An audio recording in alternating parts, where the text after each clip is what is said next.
Welcome back, cloners, and welcome us back after a very nice and much needed break. Got something for you for our first gameplay back. Today we are finally getting around to opening up the Commander 2015 decks and battling with them.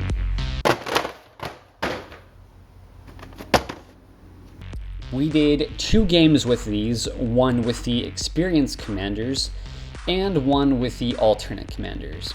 This game features us using the alternate commanders with Rob on the left of your screen playing Anya, Merciless Angel, who is a vanilla angel with a 4/4 body who only gets bonuses if your opponents are at half life, but shouldn't be too hard in Boros colors. Also in turn order, we have Chris playing Karlov, the Ghost Council, who is amazing, but only the unmodified deck is not particularly set up to abuse him. Ronnie is playing Arjun, the Shifting Flame. This is a guy whose ability isn't particularly useful by itself. Like Karlov, I think the deck has to be built around it in order for it to be useful. Josh is on the right of your screen playing Mazarek, Crawl, Death Priest. So let me just say the Golgari Experienced Commander is amazing, easily better than the others. Mazarek probably isn't as good, but by and large players do commonly tend to sack permanents throughout the course of most games, so I think the ability is pretty relevant. The fact that it's any player and any permanent makes this guy pretty competitive. Lastly, we have Marlin playing Cassetto Orochi Archmage. Now, I've never really been a fan of snakes in Commander, but for those of you who are, you'll be interested to know that Cassetto is your first green and blue snake commander. So go you guys! Having said that, he seems pretty weak. Let's get to opening hands.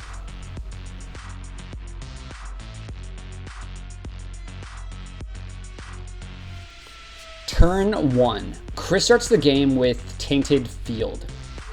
Ronnie hides away with Spinerock Knoll. Josh gains a life with Jungle Hollow. Marlin and Rob both get their tap lands out of the way early.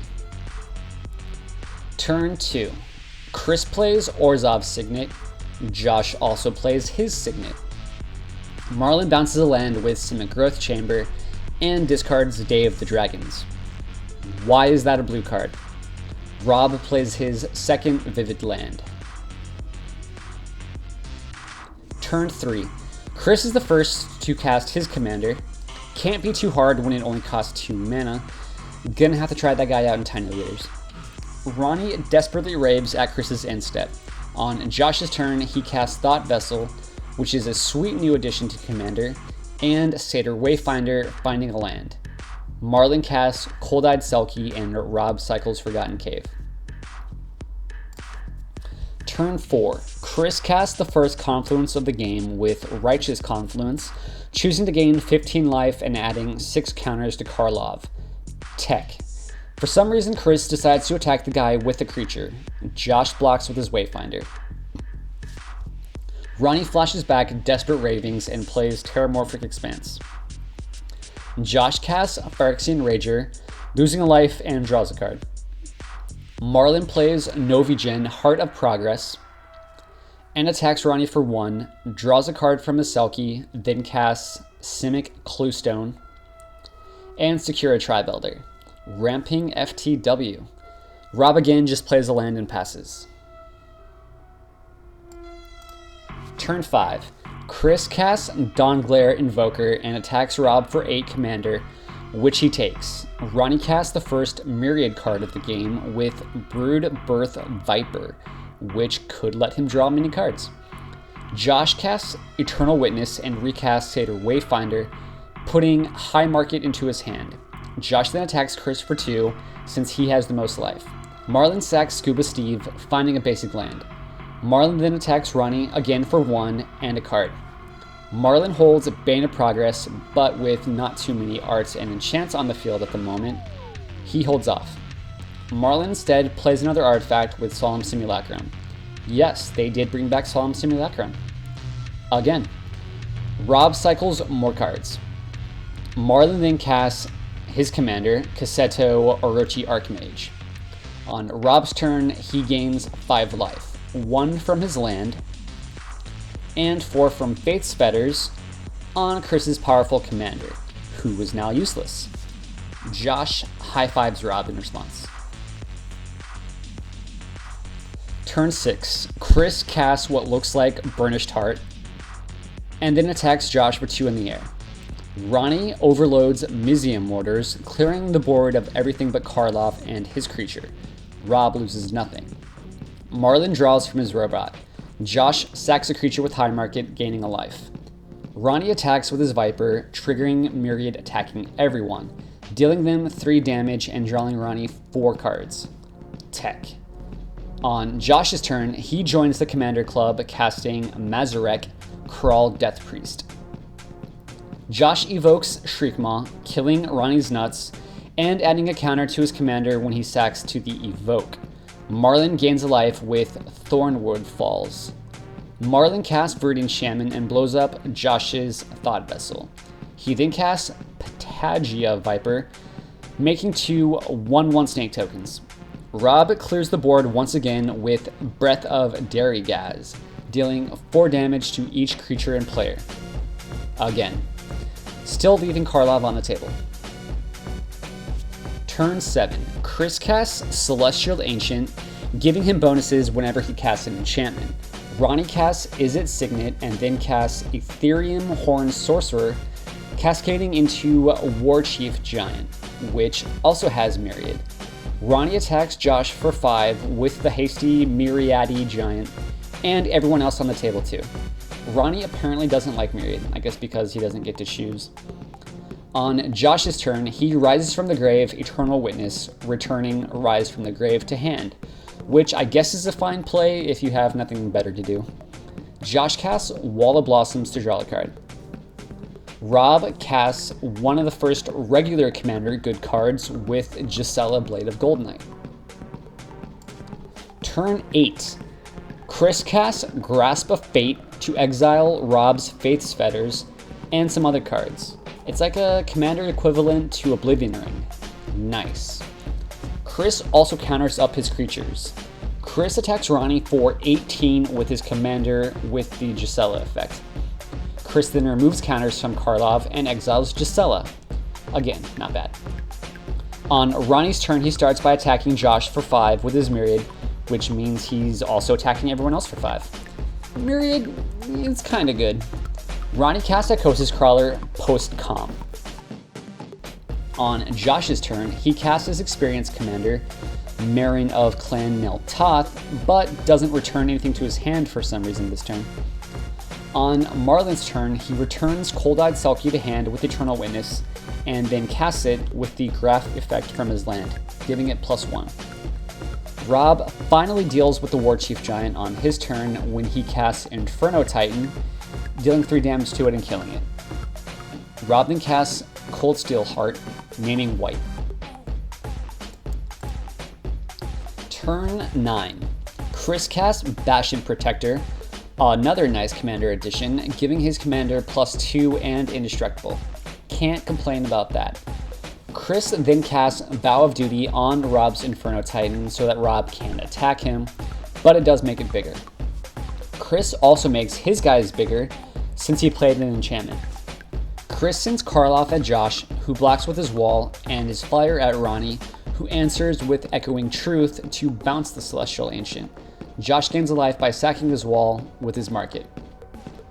On Ronnie's turn, he draws for turn and draws 2 more with Faithless Looting, dealing everyone a total of 3 damage.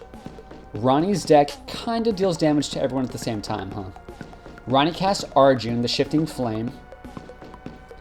Ronnie attacks Chris with his Crawler, which Chris chumps with his Protector. Josh rises from the grave Shriekmaw to shoot Rob and Chris's Inferno Titan. Josh sacks the Shriekmaw to gain a life for the purpose of gaining an experience counter, but if he wanted to do that, he could have just done the same thing but paid the evoke cost.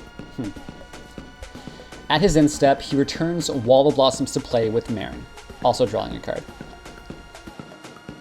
Marlin casts his commander and uses its ability on the Selkie to make it unblockable, attacking Josh for 3, drawing him 3 cards.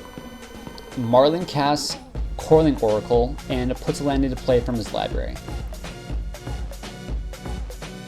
Rob casts his commander, Anya, Merciless Angel, and casts Stone Shock Giant. Turn 10. Chris casts a Deadly Tempest, which I like better than Life's Finale, killing almost everything. Losing Chris 1 life, Ronnie 2 life, Josh 2 life, Marlon 4, and Rob 1. Ronnie contemplates on his turn how to deal with Rob's Anya, who is now a 13/13 indestructible flying dick. Ronnie does nothing. Josh casts Scourge of Neltoth. Marlon casts Trigon Pred. On Rob's turn, everyone agrees Rob's the one to beat. Rob casts Hamlet Bat Goliath and Magus of the Wheel, pumping the giant. Rob bashes Chris for 13 Commander, making Anya now a 16/16 since all of Rob's opponents are less than half their starting life totals. Anya's not great at first, but late game, kind of a beast. Turn 11. Chris can't deal with Anya, so he recasts Celestial Ancient for a blocker. At the end of Chris's turn, Ronnie casts Prophetic Bolt at Rob's face to deal him 4 damage and impulses. Ronnie also deals Rob 3 damage with Comet Storm. And if you're wondering why Ronnie did that, on Ronnie's turn, he takes control of Rob's commander with active aggression and beats Rob with it, killing him. Tech. Ronnie activates Spinrock Knoll and casts Steam Augury, adding cards to hand. Josh teams up with Marlon on his turn, casting Terrastodon, blowing up 3 of Marlon's lands since he has so much anyway and giving him 3/3 elephants. Marlon attacks Ronnie for 11 with his creatures. Ronnie casts Mirror Match, Clone Count, to block all of Marlon's creatures and kill most of them. Nice. Turn 12. Chris casts Silent Sentinel, which is sweet for Chris. Ronnie casts Rider Replication Kicked on Terrastodon, of course. Luckily, Marlon is ready with the snake form, drawing him a card and giving Ronnie 5 1/1 snakes. Ronnie casts Windfall and Marlon rapidly hybridizations Chris's avatar, giving him a Frog Lizard. Everyone discards their hands and draws 5 cards. On Josh's turn, he attacks Ronnie for 6 with his flyer and recasts his commander. Marlon casts Biomantic Mastery, targeting Josh and Ronnie, drawing a total of 8 cards.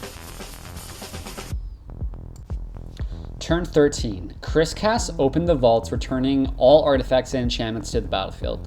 Ronnie gets back Psychosis Crawler. Marlon gets Day of the Dragons, exiling his creatures and giving him dragons. Chris does nothing else. Everyone takes the damage on Ronnie's draw phase from the Psychosis Crawler. Ronnie casts Firemind's Foresight, getting a Blue Sun Zenith and Brainstorm. Ronnie already played both of his 2-drop instants, unfortunately. During his attack phase, Ronnie attacks Chris with his Rite of the Raging Storm token, dealing him 5 damage. Chris sacks his Burnished Heart to get 2 lands. Ronnie casts Brainstorm to draw 3 and to lose everyone else 3 life. Ronnie's dealt a lot of damage this game. Ronnie passes the turn and the Lightning Rager token. Josh casts Vulturous Zombie. He then casts Barter in Blood with everyone sacking guys and Josh putting counters on all of his guys for each sack trigger. Nice. Josh attacks and everyone dies but Marlon, who takes 8 damage. Before he dies, Ronnie makes Marlon draw 5 cards with Blue Sun Zenith. Those two are just such buddies. On Marlon's turn, Chris, Rob, and Ronnie all try to play Marlon's turn so that he can beat Josh. Marlon casts Sting Flinger Spider to shoot Josh's commander, but Josh sacks it to gain a life. Turn 14. Eternal Witness gets back Shriek Maw, which kills the spider. Josh equips Terrastodon with Bone Horde and attacks. Marlon casts Mirror Match. More clones. Marlon blows up his lands with his Terrastodon and then flips his Mosswar Bridge to reveal Prime Speaker Zigana, drawing a bunch of cards. Marlon's clones all block Josh's creatures no problem. On Marlon's turn, he casts Overrun and nope, that's it. That's all he needs to do to win. Wow, so Seto won, huh? So this is a classic example of someone not having an impact on the board for most of the game and then coming in at the end when everyone else's guard is pretty much down to win it. Chris was probably fastest out the gate. Ronnie was pretty consistent throughout, dealing damage here and there. His most relevant play was probably killing Rob with his own creature, Josh was very close to winning there on his second to last turn, killing both Chris and Ronnie at the same time. It might have been Ronnie's last play of giving Marlon 5 cards with his Blue Sun Zenith that gave Marlon the gas he needed to pull out a win. Mirror Match doesn't seem like a very good card, but it worked wonders both times it was cast here, so I'm not sure. Plus it's a clone counter, so I approve. This was another long game for us, so we hope you guys liked it and the new Commander decks. We all pretty much agreed that other than Marin, the concept of experience isn't really that powerful. But which ones are your guys' favorites? Okay, that's it for now. Let's clone head out.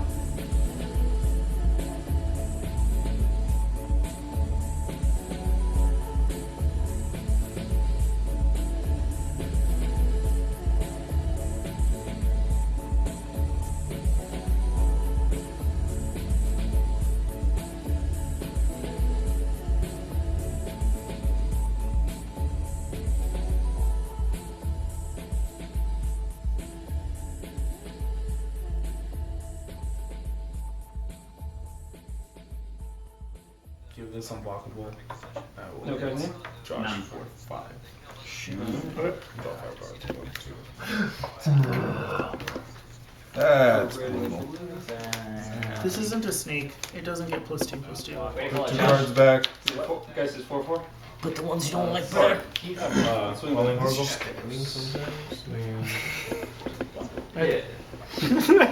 How did you know? How did you know? How did he do it? I need please. 4 black. Hold it down. I need please. Yeah, we're playing in the Piccadilly Circus. That's what we're doing now. So,